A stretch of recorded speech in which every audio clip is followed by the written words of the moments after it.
And then during, I'm gonna just get little behind the scenes snippets. Sounds good. That sounds Cool. awesome. That's excellent. All right, so, hey, there's Danielle. She said, hey guys, just finished working out.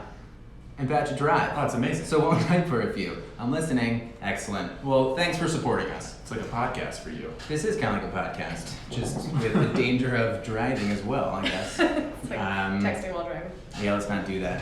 PSAs? All right, well, are we live on everything? Are we I all think set we're up, live ready here, to we're go? live there, we're live there. Excellent. People are Well, joining in. I'm happy to see all of you through 3 screens that are staring at us. Which one do we look at? I don't know, whatever you want to look better in. But, so, yeah, we wanted to be able to kind of bring a little bit of information to you guys. This all started through Tone House's 6-week nutrition tone-up. I want to bring value to all the people that I'm currently working with in terms of nutrition and building awareness and understanding kind of what their nutrition needs are, right? Not everyone has the same goals, so we really start by helping people understand what their personal needs are and just building off of that. So today, this is actually our second Facebook Live. I had our initial Facebook Live was last week, and I wanted to bring Joe on as a part of training, because that's a big aspect of all of this. It's right? the full approach. It's the full approach. I'm sure we can tag that somehow, like not 360 approach. That's The been 180 used. approach. I guess if you just turn in a circle, it's not going to get you back. 180 drop Yeah. down. So, but yeah, we want to bring an aspect of training. We usually talk a lot about nutrition during the 6-week Tone Up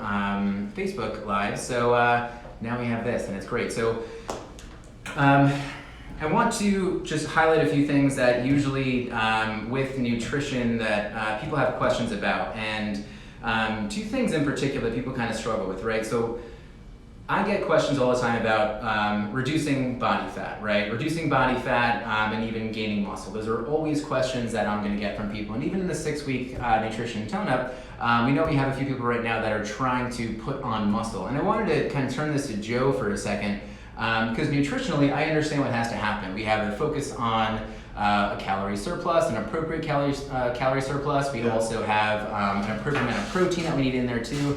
But if you're working with someone and someone says, hey, I'm looking to build more lean body mass, how are you approaching that? So I think it's good that you said lean body mass, because that's the thing that I look at too is your body composition to start. So I wouldn't start building muscle or looking at weight gain until we get to a healthy body composition first. Sure. So that's the first thing. So if we're in a good range of, say, maybe a client's around like the 10 for men, 10 to 12% range, somewhere around there. And now we're looking to build muscle. They're too lean. Maybe their metabolic rate is really high, so they've had trouble gaining size. Obviously, calories are huge. I'm eating a lot more, right? So I'm eating 6 meals a day religiously. That's super needed. Your protein intake is very important. And if from the training perspective, I'm pushing a lot of heavy weights. Mm-hmm. So I'm increasing my weight sizes. We're lifting heavy. We're doing supersetting. We're doing explosive cardio so that we're still building muscle. I'm not doing steady state cardio, right? Mm-hmm. Which I think hits you in a fat burning zone. Sure. So everything's explosive, fast, and lower repetition, more just heavy weight. But the protein aspect is very big, because I think the eating after a workout is a huge miss by people. Mm-hmm. I see it all the time with clients where we'll work out, but they won't attach something afterwards. So they'll go into like a light meal, or they'll think, let me just eat a salad, or they're not eating enough, or they're scared to eat too much because they don't want to gain the wrong type of weight. Yeah, that definitely, I think I see that as well. Just touching on that, I see a lot of people try and find, right, if someone's trying to reduce body fat, maybe we'll talk about that in a second, but when someone's trying to reduce body fat, I see a lot of people trying to find the beneficial calorie deficit just post-workout. You might be thinking about this like afterburn, sometimes people talk about. You can maybe answer that if you want to, but like, I think the worst time for someone to actually, I mean, I guess I know because that's my job, but the worst time for someone to find a calorie deficit is really post-workout, when you really want to make sure that you're looking to recover your muscles, right? So recover, repair, that's everything we're trying to do. So definitely not the best time for someone to just choose a salad. Now, definitions of salads always change, so they can have a lot of different things in Also true, yeah. You brought up something about if someone's looking to gain lean body mass, that you would want to make sure that they're in, and you can kind of fix what I'm saying to say, but I think you said that you would want to make sure that that they have a healthy body composition first. I think you said 10 to 12% body fat, something like that. Yeah. Do you think that it's possible, and you get this question all the time, I know I get this question all the time, can someone reduce body fat and build muscle at the same time? I have my answer, and you can say go, and I'll give mine. But I want to know. I think we're gonna have the same answer. Okay, yeah. Well, let me know. Like, what is it you think that? What is your answer? Yes. Okay, good. Yeah. Mm-hmm. Was that the right answer? There is no right answer. Do you agree? I definitely agree. Yeah, I think that it can be challenging, and I'll tell you why. It's challenging because I think the expectation is that somebody wants to see this reduction in body fat and building muscle so quickly. It also depends on the population you're working with. So if we actually break down different populations into a well-trained population and an untrained population, you can be at a calorie deficit in an untrained population. You take someone off the couch, they haven't done anything. And even if they're eating at a calorie deficit, as long as they're eating enough protein, really, they can end up seeing a muscle mass gain, a lean body mass gain, right? So that's kind of where I would say it's definitely possible. But if someone approaches me and they've been well trained, someone that's kind of been on the turf at Tone House, 3-4 days a week maybe, and they want to reduce body fat and build muscle at the same time, it might be a little bit harder for them, which just means that the expectations has to just be a little bit tempered. Fair enough. Yeah, and I think that's where you key into the person and even seeing what's going on. So traditionally what I would do is create it in phases, right? So I like to, if you're taking someone that's even sedentary, the first phase is like break them down into a foundational place where like if their body fat is high, that's my first goal, is getting them to a lower body fat. Right? Sure. I'm looking at body, which was weight loss is a natural byproduct of that, right? I don't like to just key on just weight loss, but that's like phase one. Call it body fat loss. Body fat loss. Yeah. I honestly think it's a better term. Yeah, body fat loss, because no one has ever walked into my office and said, "Help me lose muscle," right? No one wants to. In fact, your health in terms of your blood sugar and then in turn your cholesterol, like all those kind of things can really become compromised. So let's say someone approaches you. Let's just kind of switch gears for a second. Someone approaches you and they say, "I want to lose body fat," right? I might sound biased, but I think that nutrition has a big part in that, right? Oh, but yeah. So what I'm always going to tell someone is that if we are looking to reduce body fat, right? I'm always going to touch on number one, the calorie deficit, just not too low, and that's my big message there. And usually we can kind of figure out how much someone actually needs, and we don't really want to ever drop someone below 70% of what their total estimated needs are. When we do, that's just we're seeing somebody below 70%. Below 70% of someone's overall needs, we can start to see them compromising muscle. We don't want that, right? They can also be challenged just with like overall hunger, and that sucks. So we want to make sure that we're kind of keeping that in. Enough protein, right? We can talk about how much that's going to be. Yeah. And then training, I always say at least, and this is my general recommendation, I say go see Joe. No one else, just Joe at this point. But I end up saying at least we should be kind of putting like a progressive overload on your muscles at least 3 to 4 days per week, right? That can be an additional push-up, that can be going faster or further on the erg, it can be benching a little bit more, whatever that kind of thing is, right? But someone approaches you and says, "I want to lose body fat. Help me out, coach." What do you do? That's a detailed conversation. So when you're getting into body fat percentage, and let's say that you're at about a 10% now, and you're trying to get to like say the lower ranges of even like a 6. Okay. Is that fair? Yeah. I think that is where it gets very fine-tuned into the smallest of details. Yeah. So I look at it like this: if we're at that range, now I'm looking at my training has got to be on point, where I am doing strength training because I want my muscle to replace fat, right? So I'm building even more muscle in my body. So I'm lifting heavier, I'm supersetting in the gym. And then I'm also, so that's 3-4 days a week. And then I'm also conditioning 3 days a week, which for me is the Tone House explosive movement conditioning. From the food side, protein is always on point. So I'm matching it to body weight is usually what I do. I got that from him.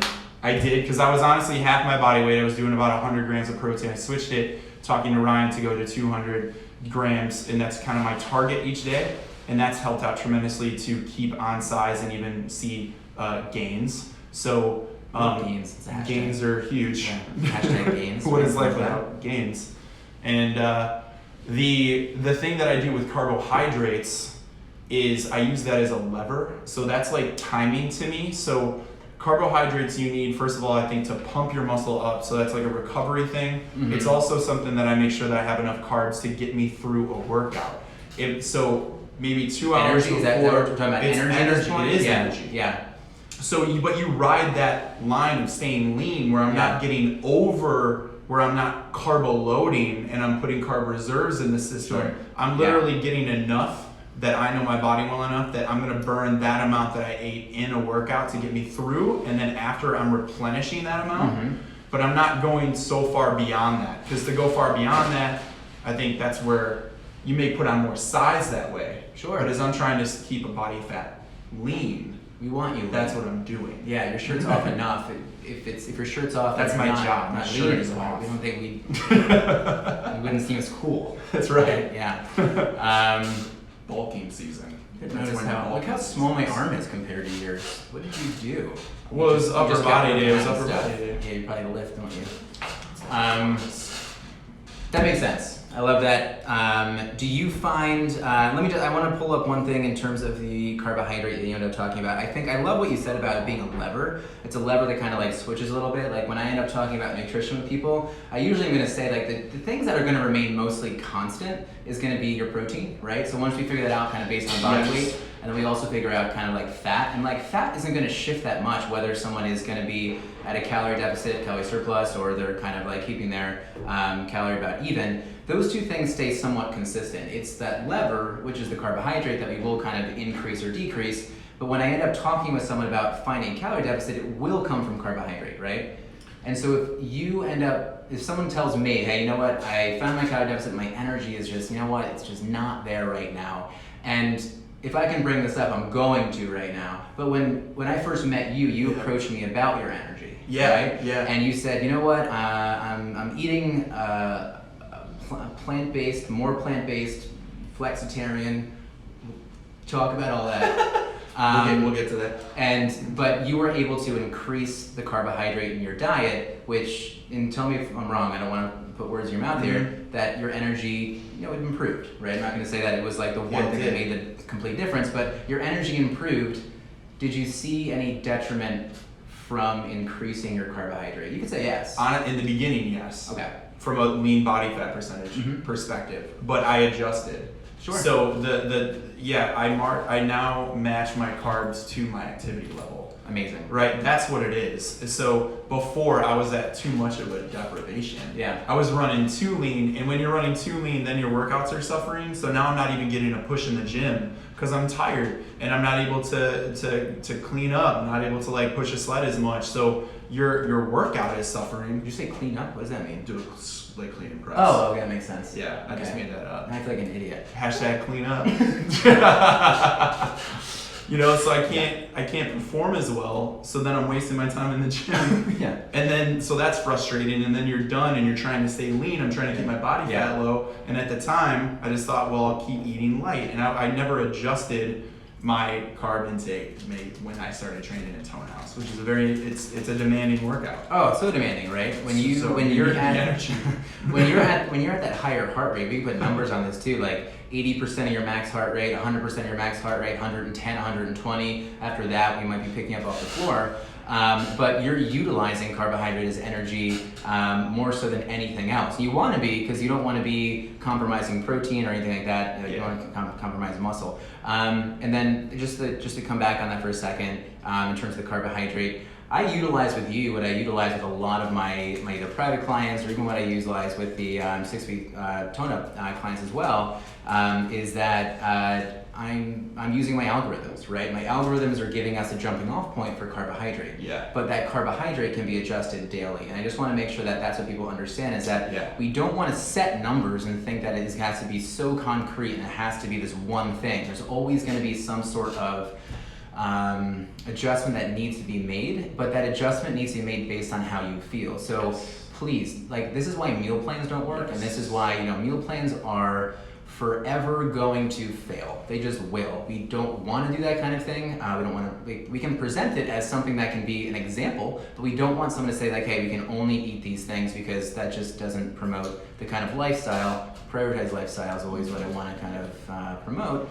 But anyway, it just gives us it just gives us the jumping off point. So like I'm glad that you're like, okay, more carb worked, but let me adjust this daily. Okay. Anyway, Yes. that's that. You mind if I jump in on that? I want you to. So that is the same with training. So this is a huge topic when people say, give me a 30-day plan. What should I do? Oh, sure. And it's very by the book, right? People want this one silver bullet solution, Yeah. right? So it's like, just give me the answer so that I can just follow this and not think about it. Sure. And our health is not like that. Every individual is different because there's too many variables and factors. So even with training, there are going to be certain days, if I gave you a plan and you go into the gym, that you're going to feel good because you're maybe well rested, your food has been on point, right? And there's not been stress in your day. So you can go into the gym and you're refreshed and you can crank out a workout that maybe I designed for you based on this plan, right? But the next day, there's so many variables. Maybe you were stressed at work, you have a lot on your mind, you weren't able to eat as much, you're dehydrated a little bit, you didn't sleep as well,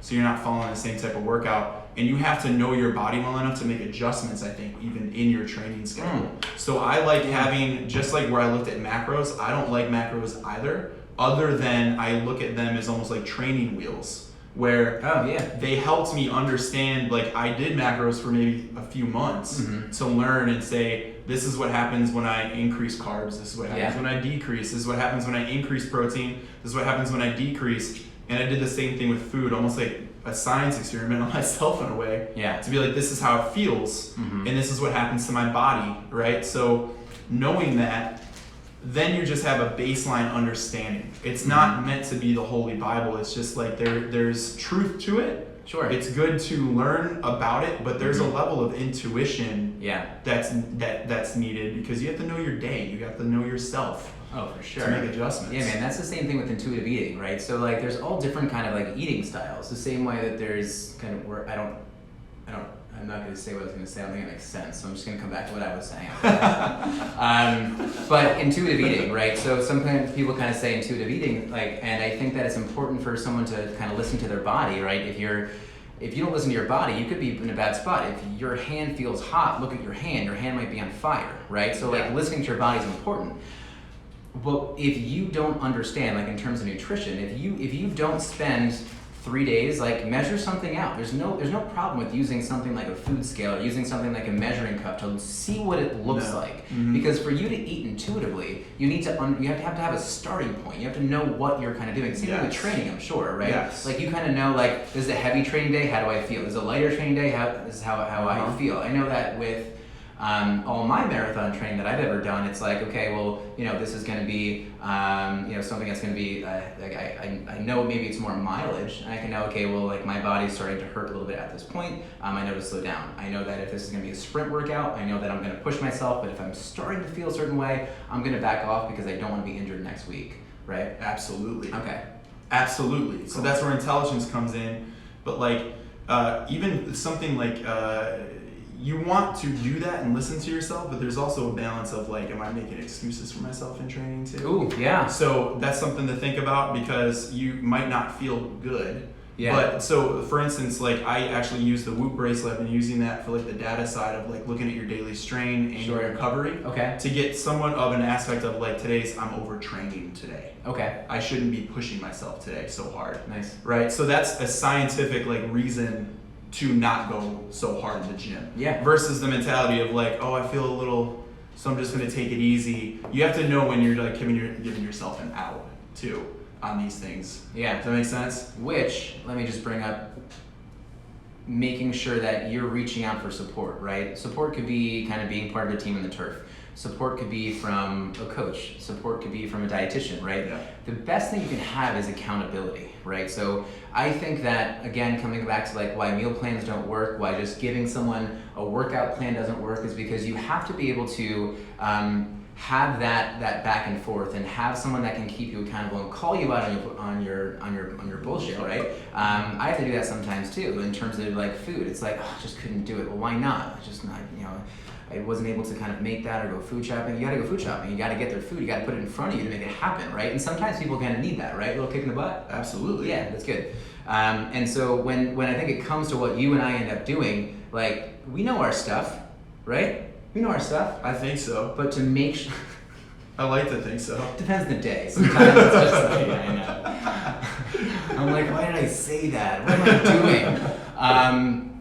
But I think it comes down to that accountability piece to make sure you're checking in with someone that really is going to make the biggest difference.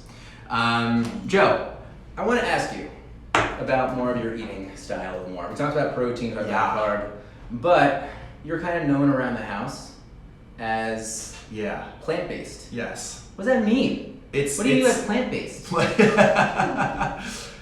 me clear this up. Woo-woo guru, listen up. So I eat mostly plant-based. I would say that I am majority plant-based, however, I flex with it. So I do not like labels when it comes to nutrition. I hate when somebody gets defined as vegan or vegetarian or paleo.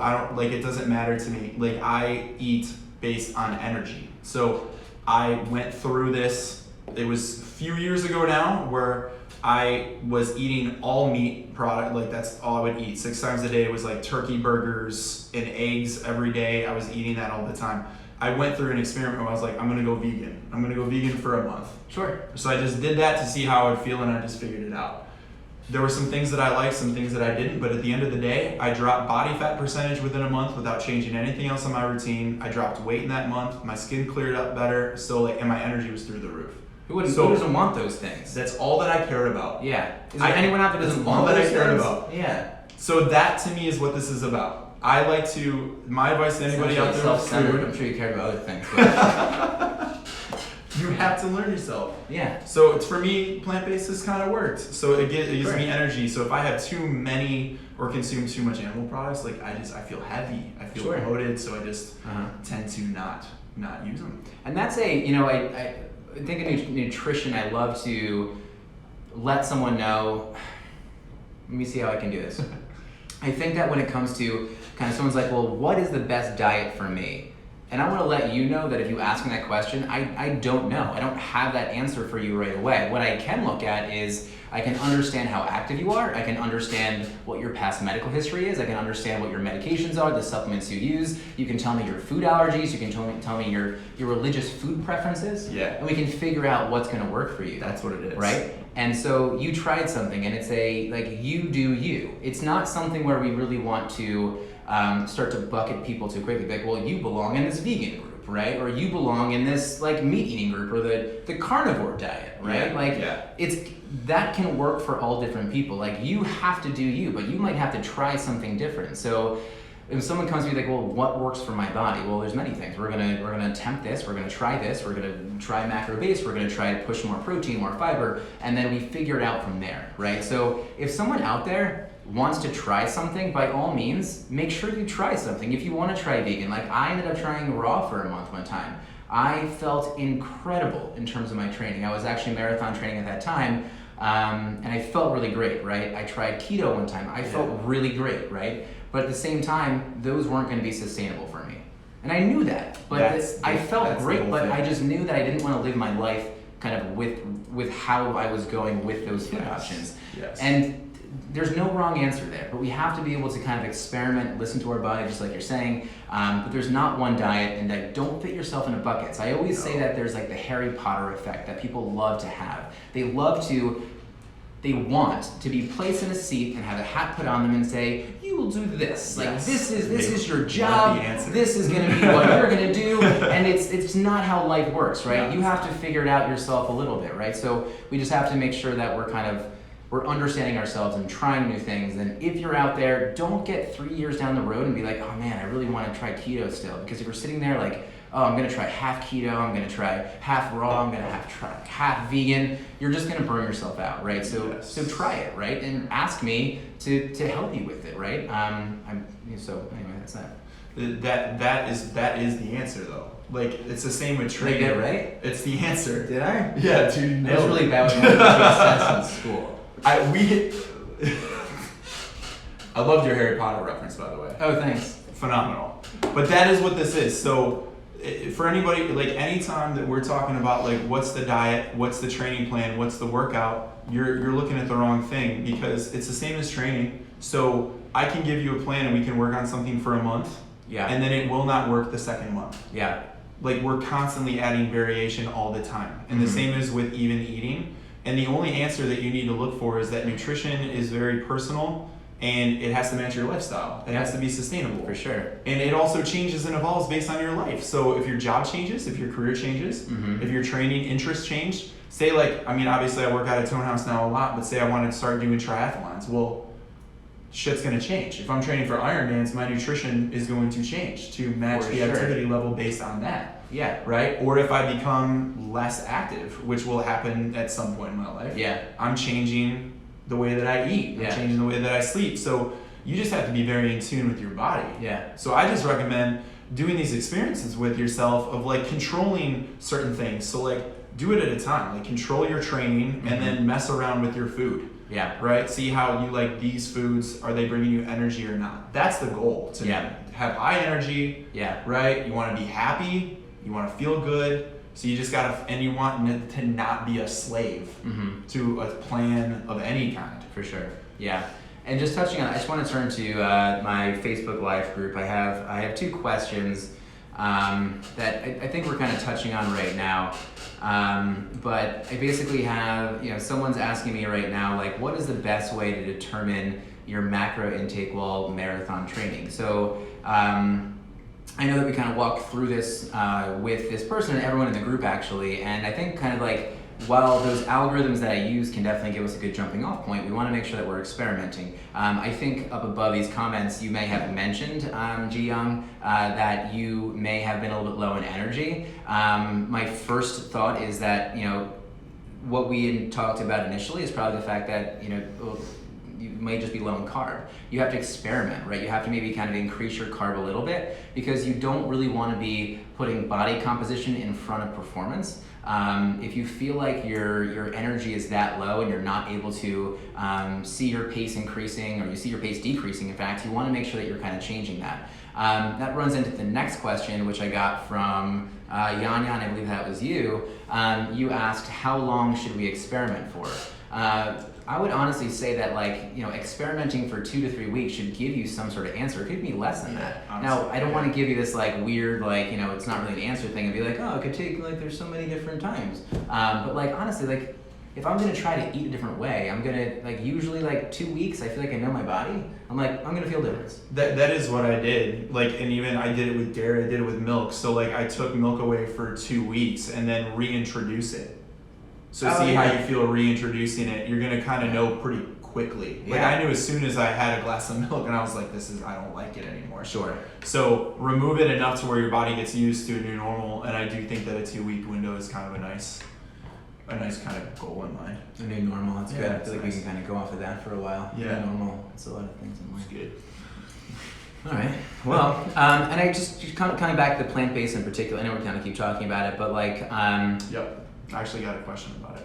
Oh, great. Well, here, let me see if this is the question, because this is the question. It might be.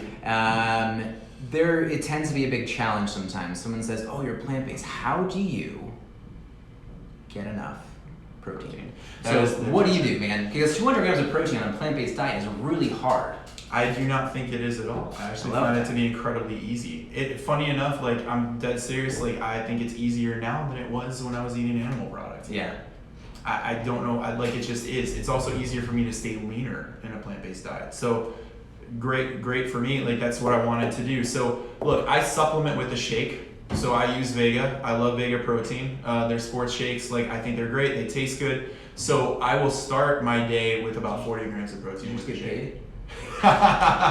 No, but I want to. If you're out there, I've been trying to get sponsored Joe by them wants to forever. sponsor you. Yeah. I use your shit. Yeah. He's crying right now. Do we want a snack break? We actually brought snacks. We actually did. We brought Vega protein And we had bars. gum, and I felt like having Joe here, I wanted to make sure that I fed him. Right? Isn't that the first time I eat every 2 hospitality? hours. I'll get hangry. Yeah. Yeah. So supplement though. I supplement with shakes. That's it, but it's easy. I think there's a huge misconception with the plant-based, and it's starting to come out and change. I think that the education is coming out with a lot of performance athletes that even in the NFL that have gone plant-based and being my performance has gone through the roof. Let's name the number one guy everyone talks about when they talk about plant-based. What's his name? The ultra marathon runner? I thought I thought did you say NFL? Oh, in the NFL? Did you say that? Oh, Tom Brady. Okay, yeah. I didn't want to say his name just because I'm a Jets fan, so it's tough. I like accept that. But no, anyway. But like, there's this TB12 diet, right? They're like, oh my God, look, Tom Brady is still playing. Look how many touchdowns he threw. He's the man, right? And everyone's like, Reverse he's aging, eating man. vegans, and therefore I need to eat vegan, right? Now, there's a lot of things in there about it. Like, you know, I'm not gonna say it's not true, but like. Really, he's 80% vegan. He is flexitarian. Right? Yeah, you still flex with it. Yeah. I even saw a category today of semi-flexitarian, which I kind of feel like is like a. I hate these categories, Yeah, man. That's where I'm just like, just eat what makes you feel good. Yeah, Joe's gonna do Joe. What makes you you feel good? Yeah. Even vegan, I hate going that way because honey. I learned you can't even have honey if you're vegan. So somebody called me out. They were like, I thought you were vegan, and I had honey on my toast, and they're like, hey, what about the bees, man? And I'm like, the bees are just making honey, dude. Like, that's what they do. Like, you can't have honey. But they have like little legs, and like you just picture them just like walking around having a hard time like carrying that pollen, right? That's what turns it. It's hard work Yeah, for the bee. Yeah, I guess they want to keep all the honey. Aren't they a worker bee? Yeah, I think that's their bee. job. It's just maybe we're stealing their honey. Oh, I saw that. That was We're a movie. stealing it. Yeah, it was a Disney movie. That was Seinfeld, wasn't it? Yeah, it was. You wanna watch it? Do it sometime. Anyway, did you have any questions from your peeps? It was all protein based. Oh yeah, remember I That's tried it. to guess it and I got it right. That's what it is. But Okay. that's how I get it. So I will give you some quick tips on like the protein side from where I'm coming from. I start my day with a protein shake Mm-hmm. and with a carb. Okay. So I get my energy first thing in the morning, and I'm probably getting about 40 grams of protein and maybe about like 20 grams of carbs, like just in the morning to like kick off, and then I'm having a meal about 2 hours later. Okay. Right. So then from there on out, after my workout, Mhm. I'm supplementing with a shake after a workout, Okay. and then my meal. Yeah. Right. So which is the advice that you gave me when we came on, and that even changed. It just changed energy levels and performance immediately. Good man. I'm glad. And then at night, based on if I haven't eaten enough, I always aim for natural food first, right? That's what I always aim for, even over a shake. If I'm not able to, because just life is taking over at night, if I feel like my protein levels are low, then I'll have another shake at night to supplement. But that's it. Like shakes are my supplementation, but I'm always aiming for real food as much as possible. Answer this. Where do you usually food shop? I actually shop at Whole Foods. Oh, awesome. I love Whole Foods. Yeah, I think it's great. 3rd and 3rd in Brooklyn. Meet me there Sundays, 8 a.m. Dude, fuck. Yeah. We are definitely in our 30s. I'm excited. That's about how food shopping. I'm going, what are you doing tonight? And I'm definitely going grocery shopping. I know. It's hard to sleep on a Saturday night. What are you turning to in terms of like? Are you picking up any like kind of I had this question recently about frozen foods and people thinking that frozen foods are the worst thing in the world, right? Maybe like it's frozen, it's bad, and like I definitely want to make sure that we kind of step away from that.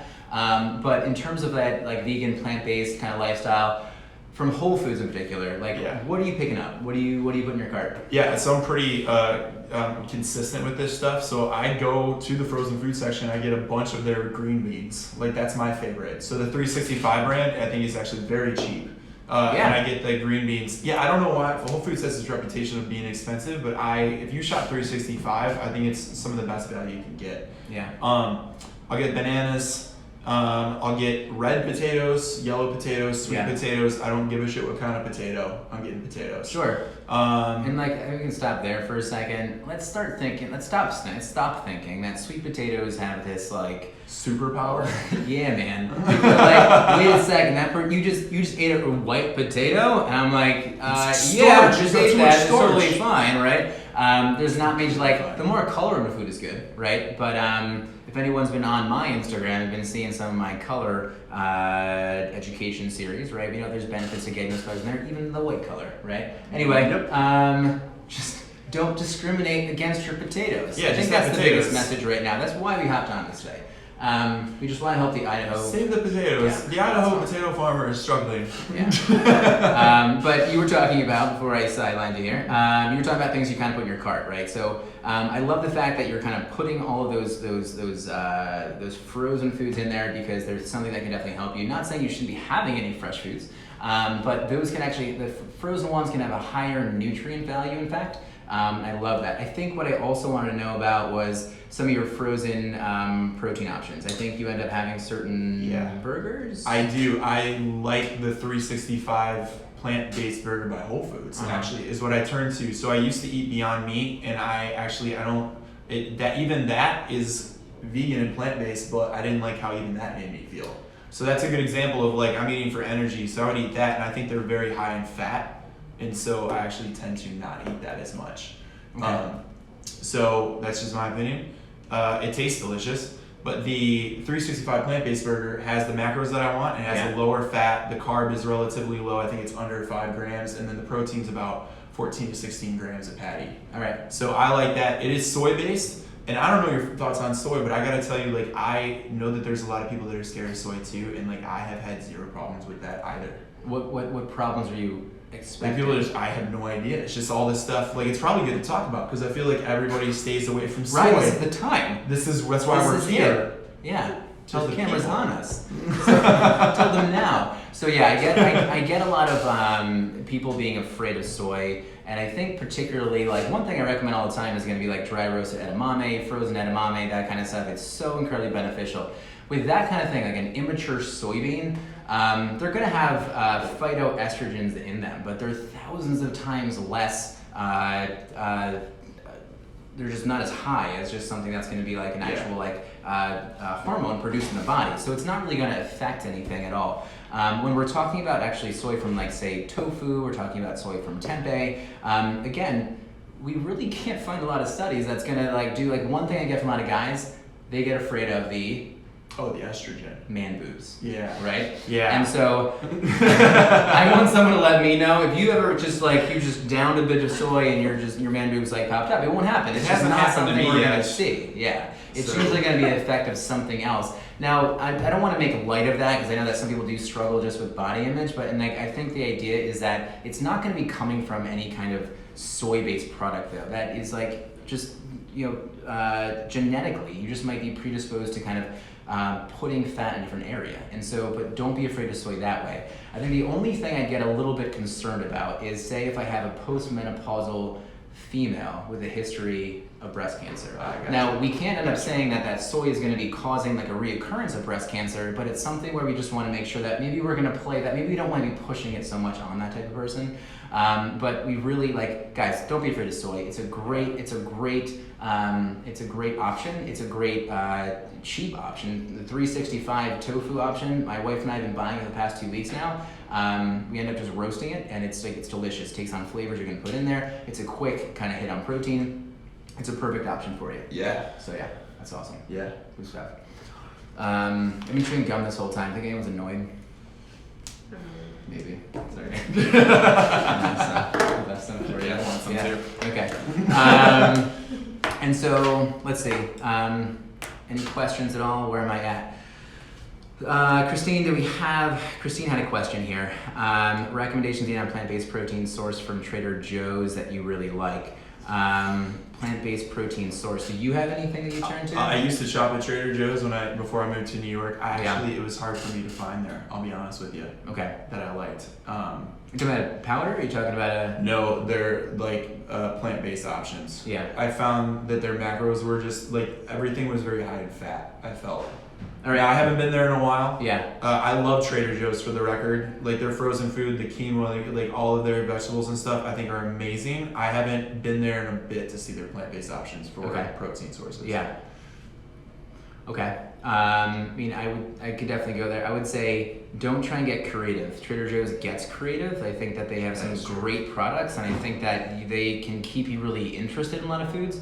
But I think that when it comes to a lot of plant-based products, maybe you can back me up here.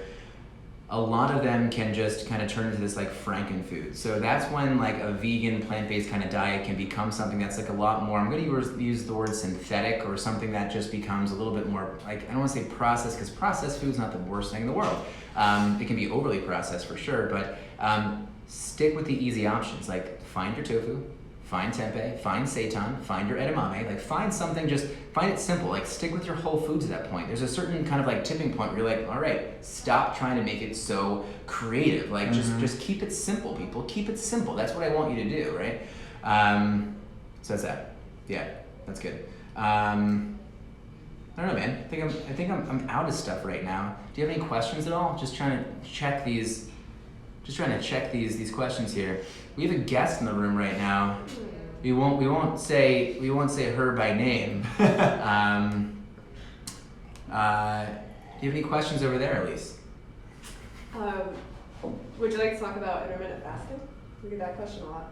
Ooh, This was in fact, remember when I sent you a message of things to talk about? not a fan of this. This was something we were supposed to talk about. This So we're gonna is talk about like- it now. We talk about this type of shit all the time. Yeah, how about we structure this? Let's structure this in the way of fad diets, right? And we talk about it from a nutrition standpoint and then a training standpoint. Can we do that? Dope. Let's talk about two things. Let's talk about intermittent fasting, and another big one is going to be a ketogenic diet. Yeah. Okay, so let's talk about the intermittent fasting. It's a great question, Elise. Thank you.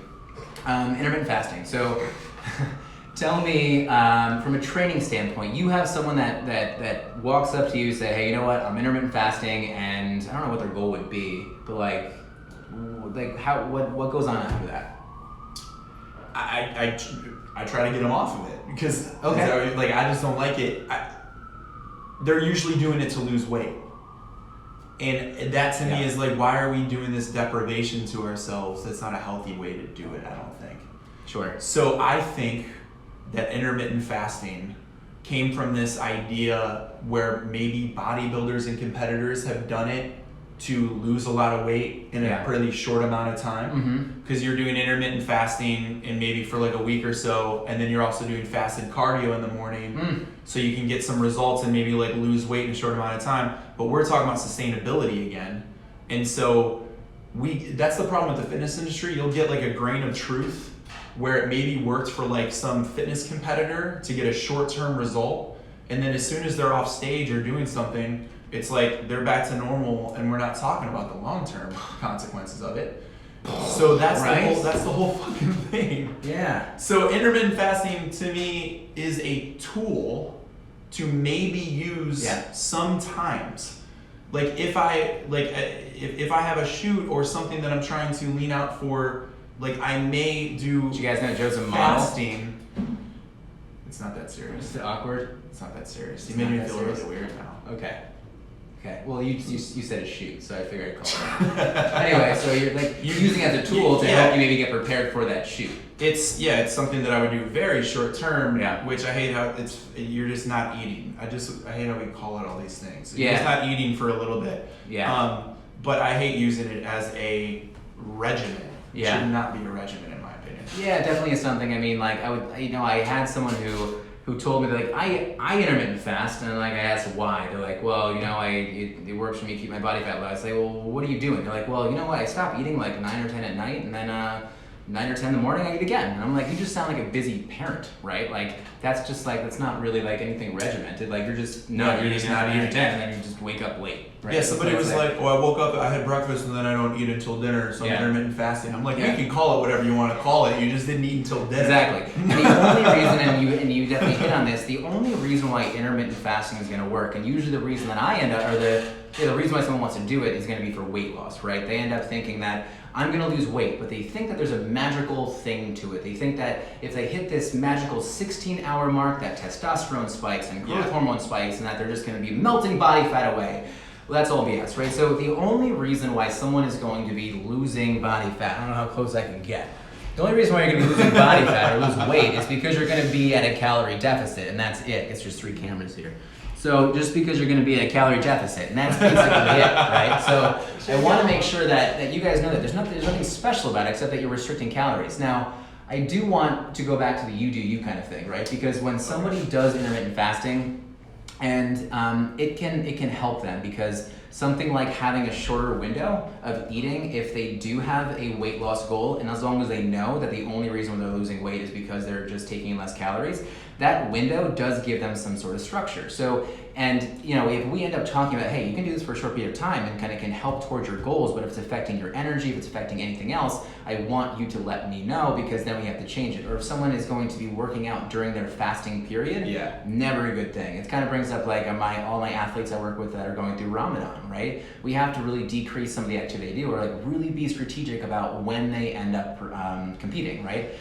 So we have to make sure that we're keeping things in check there, right? So fad diet number 1, intermittent fasting. Can we get a check, Elise? Check. Awesome. Okay. Next thing was gonna be. I like the pow. It's just a pow instead. The other thing, the big thing is a ketogenic diet. Yeah. Right. Oh, you're doing the teeth thing. You talk through your teeth. That means. I've been wanting to, I've been wanting to address this shit for a long time. You want to get close? Sound off. Keto. Oh. I'm gonna let you go. Why? What is making you so upset about keto? Here's my biggest thing with keto and most diets in general. I hate there's 2 things. One, anytime to me that you're selling a diet, it's probably false. I think in the fitness and nutrition industry, you should be paying for good food, for a quality workout at like a studio, or for a good coach, or for a good dietitian, truthfully, people that guide you through the process. Sure. There shouldn't be, look at my ketogenic plan, I'm selling this to you, follow it along, and like they're selling you something to follow. Sure. Like that's I'm selling you and packaging you the silver bullet solution. Sure. So it's crap. It's like, it should be a red flag to everybody anytime any diet comes out and they're like, this is the one. It's like they're lying to you straight up. I don't like that. So, but then also the sustainability of ketogenesis, to the idea of being and having to manage to be in a state of ketosis for the rest of my life. Where, like, correct me if I'm wrong, but some people even have to pee on sticks to see if they've reached a ketogenic state. Is this not true? Is this not true? That will help them understand it, yeah, for sure. People do this, and I don't understand why people want to do that. This is really funny. You want to hear something? I have people who try this. They do this and they pee on a stick. And like, the first week, my little stick, it was showing me that I was producing ketones. The second week, I'm doing everything I can. I don't understand what's going on. Like, what's happening? I love that. You know why? Because I really understand like where their education behind like diet, nutrition, all that kind of stuff is, because their body is using up those ketones. They won't show up in the urine as much anymore. So they're like, I'm not producing the ketones. You are. You're just using them up, right? You would have known that if you understood it. So it's just it's a great point to be like, hey, you know what? I think why don't we kind of backtrack a little bit and talk about what's actually going on inside of your body. So that's good. I love your passion, man. I think I'm definitely not pro-keto. I'm not anti-keto. But I think, again, I want to come back to the you do you kind of thing, because I've seen it work for some people, and I don't want to just kind of blow it apart right away. Because it can be, again, a way that can structure someone's lifestyle that can support some of their goals. But let's come back to why it's going to work for someone. When someone says that they are keto and they've reduced body fat or they lost weight, the only reason everyone can guess that they lost weight or lost body fat is because they found a calorie deficit, and that's really it, right? There's nothing else. Now, someone going ketogenic, right? Someone that has been struggling staying full and they're struggling they're maybe binge eating. Sometimes a ketogenic diet can be helpful in the way that it keeps them fuller longer, right? And that can be a good thing, as long as we know that it probably isn't the best lifestyle overall. It can kind of teach us about food. I love when some of these diets can teach us something. Like even intermittent fasting can teach us hunger, right? Yes. I've never felt hunger before. I understand what hunger is. I didn't eat, this period here, and I survived. Yes. You don't need to always eat, right? With ketogenic, you're understanding fats, you're understanding carbs, you're understanding how your body works a little bit, and I like that. But yes, I think that when we have it packaged as something like this is the quick fix, like, oh, it'll be a quick fix, but it's probably not going to be your lifestyle. You can't sustain that kind of thing. So as long as we can pull things away from those kind of things, I think it can definitely help us. But yeah, we really want to make sure, again, that we're kind of looking at these things and these kind of like these diets, right? And seeing maybe what the beneficial thing is, but let's kind of come back to like the healthful eating. Some of my general guidelines, make sure that we're focusing on timing of meals, right? It doesn't always have to be exactly on the minute, but like I always try to focus on like feeding muscle like every 3 to 5 hours or so. I usually say 4 hours because it's Very easy. true. Everyone can say 4, so we just say 4. And then we say just prioritize, your lean proteins, prioritize your fibers, big conversation there, and hydration, right? Those 3 things, right? If I'm gonna pull anyone out of a fad diet, let's start with timing meals, let's start with prioritizing protein and fiber, and let's make sure that you're getting hydrated. You show me you can do those things, those simple things, and then let's take more steps, I right? think that's brilliant. That's what I always want to make sure we're doing. Yeah. That's brilliant. I Yeah. think like that. I do. Like, This is because smart. you're learning things here. You're learning things about yourself. So with nutrition, there's principles that I think hold true to everybody. Yeah. And I think you nailed them. Like there are certain things that you have to do to see performance gains, to have lean body mass, but to think that there's one solution like a keto diet or this diet is not true. But like overall, the eating frequently, the staying hydrated, right? The having adequate protein, carbs to match your activity level, resting well, like those are universal Man, things. sleep. How many people do we see right now not get enough sleep? Yeah, we can touch on that because like sleep I think has been getting like a huge. You know what? I want That's to. a very interesting topic actually. It is, and I think it's a missing link for a lot of people here. Big time. Yeah. One thing that, and like, give me your opinion on this, but when I start to see someone that is undersleeping, they're under rested, right? They're like, I'm getting up to get my workouts in. Yeah. My first bit of advice is don't compromise sleep to get your workout. Yeah, I tend to agree with that. Because we don't want to compromise the end of your sleep. I would say compromise the watching TV at night. Compromise being on social media like late at night. Put the phone away. Turn the TV off. Get in bed. Like work on your sleep habits, right? And so I always want to make sure that someone is like not compromising their sleep, right? Yeah. That is something that is huge. That could be its own. Are we calling this a podcast? Okay, I'll call it a podcast. Weird. So that could be a podcast on itself, right? So we're talking about recovery, actually, a question. So it's funny that came out. So I could even dive deeper into this because I've changed my sleep habits based on even training at Tone House, right? And the demands that we're putting on our body. So it is demanding. it is demanding. And amazing. But I think that there's even a cultural aspect to this too, which I think is actually fascinating. Speak So to like it. I used to work in healthcare sales, right, where you're like, and when you're in New York, there's always this focus on grind. You were in North Carolina, right? Yeah. Okay, nice. So we're always talking about work. I always hear about giving details personally that kind of like connects with your people. So So I used to live in Charlotte. okay, cool. Good job. I appreciate that. Yeah, no worries. So there's a culture, especially in New York, of the grind, the work, and so people will not take days off from work or from working out because they think that they're getting lazy or lacking productivity. So they see sleep as like this negative thing that is making you worse or further away from like a goal that you have. Yeah. Whereas it's completely the opposite. Yeah. Like there's a mindset of do less and have the stuff you do be higher quality, right? So you can be more focused. Don't be a busy person, basically, right? Yeah, you're too spread too thin, and then your performance suffers. So if we're talking strictly on training, even digestion with nutrition, like you need your rest and your sleep, and like there's no shame in the nap game either, man. Like I straight up, how many Lee sees me napping all the time? Get out of my office. But it's huge. She's Just in like napping we work. office. I'm just napping and snoring away. You need to do it, and if you didn't get good rest, if you're like under 8 hours, if you're dangerously in the 4 to 6 hour range, and you're gonna wake up and go into like a strenuous workout, like I'd stay away from it. I would do like light activity, but to have a very taxing workout, like you need to be rested. Oh, for sure, right? Like it's huge. Hormone development comes from sleep, right? You have basically, like, depending on who you look at, you have 3 to 4 sleep stages plus your REM cycle. And during some of those, right, you end up going through your stage 1 through stage 2 through into stage 3 and 4, and you start to develop and release hormones at those times when you're actually sleeping. So I always tell someone if they're trending towards 5 hours or less, and I have a 2.5-year-old, so I know what this feels like. But as you trend towards 5 hours, that's like it's a good number to kind of like understand where maybe you're at. But as you trend towards only 5 hours of sleep, that's when you really have to start to understand that you're going to start to compromise things like muscle mass, compromise your energy, compromise digestion, compromise metabolism. So we want to make sure that we're kind of touching on all of those things.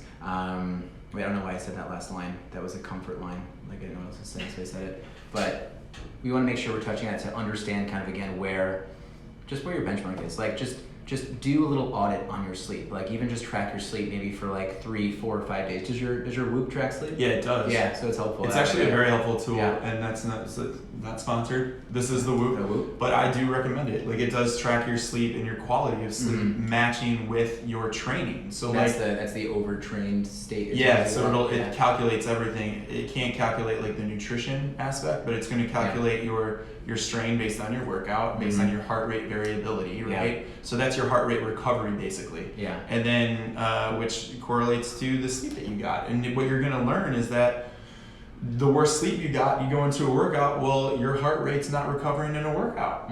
So you're constantly in this stress mode during a workout. So you can't lower your heart rate to recover in a workout. Yeah, man. Right? So it's just not effective. You start to actually do detriment, I think, to your body. Yeah, and stress I think is another one. I think we have a great recovery specialist at Tone House as well who does a great job of reducing stress in the acute kind of scenario that he ends up promoting kind of reducing stress as well. Shout out to Cam, right? Yeah.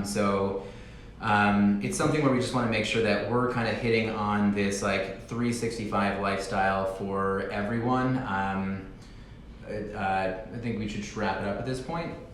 I know everyone is just enthralled. There's good questions. We'll have to do this again. Do you want we? I have one that might be. Do you mind if we do one to end on? No, yeah. I mean, like this is kind of like you don't have to leave, man. Like you can hang out if you want to. Like we can definitely like do questions. Okay. Yeah, let's do it. Good. Okay, we're gonna go over 60 minutes. Just want everyone to realize that this is like good quality stuff. It is good quality. Yeah. Plus, like we're not bad to look at. Go ahead and Should we do Q&A? read your questions. So, got a question.